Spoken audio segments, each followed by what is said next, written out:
We don't need to be rocket scientists to understand how money works. Once you know how money works, you'll be able to plan for the present and for the future. Welcome to the brand new mini course, Having Confidence with Money, organized by North York Community House. Let's get better with money together.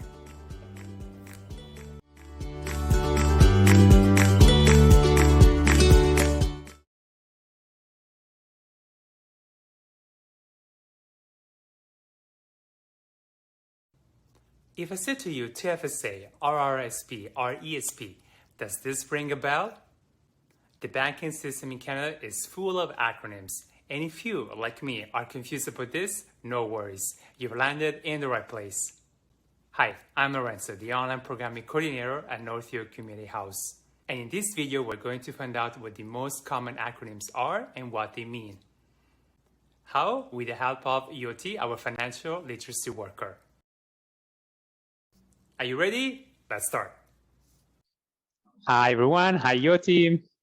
Hello, Lorenzo. Hi. So in this video, we're going to talk about RRSP, a very common acronym, but there is a lot of information behind it. So, Yoti, let's start with our scenario. Absolutely, Lorenzo. Okay, let me give an example of a particular hypothetical situation. Let's say a couple, a married couple, let's call the husband Aryan, for example, and let's say they have a child. Now, Aryan is about, let's say, 32, 33 years old, and he wants a saving for long-term purposes, let's say for retirement. And so he is wondering what is the best way, which is because there's a whole lot of different types of saving schemes in Canada. So he's wondering which is the best scheme in which he can invest in for retirement purposes. So then I would say in this particular hypothetical scenario, RRSP, Registered Retirement Savings Plan, would be the right scheme for Aryan to invest in because his objective is long-term for retirement, and RRSP suits this purpose very well. Okay, so the requirement is you have to be retired? No. Yeah, okay, yeah. So that's a good question. So the requirement here is that, in fact, this is very important, Lorenzo, for people to know that you have to have earned income to save in RRSP. It could be employment, it could be self-employment. So this is the different kinds of earned income that a person should have to invest in RRSP.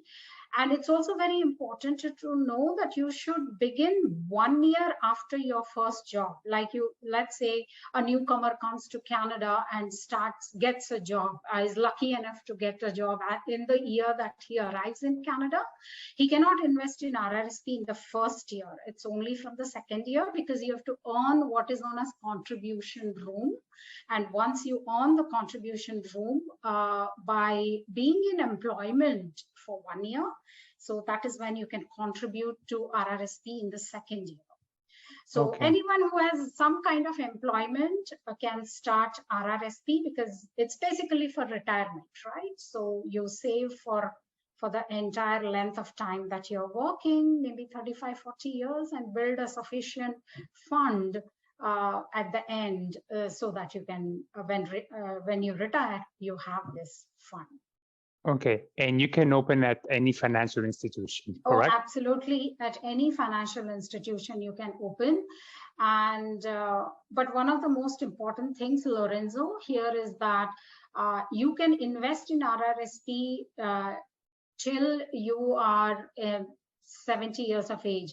The moment you hit 71, you have to start withdrawing from your RRSP because it's assumed or believed that retirement begins at 71, and at that time you have to keep withdrawing from your RRSP. You cannot invest anymore from that age onwards. You came here, and after the first year of employment, you opened this account, as you said. Like, think about as a newcomer, and then after maybe 10 years, you go back to your country.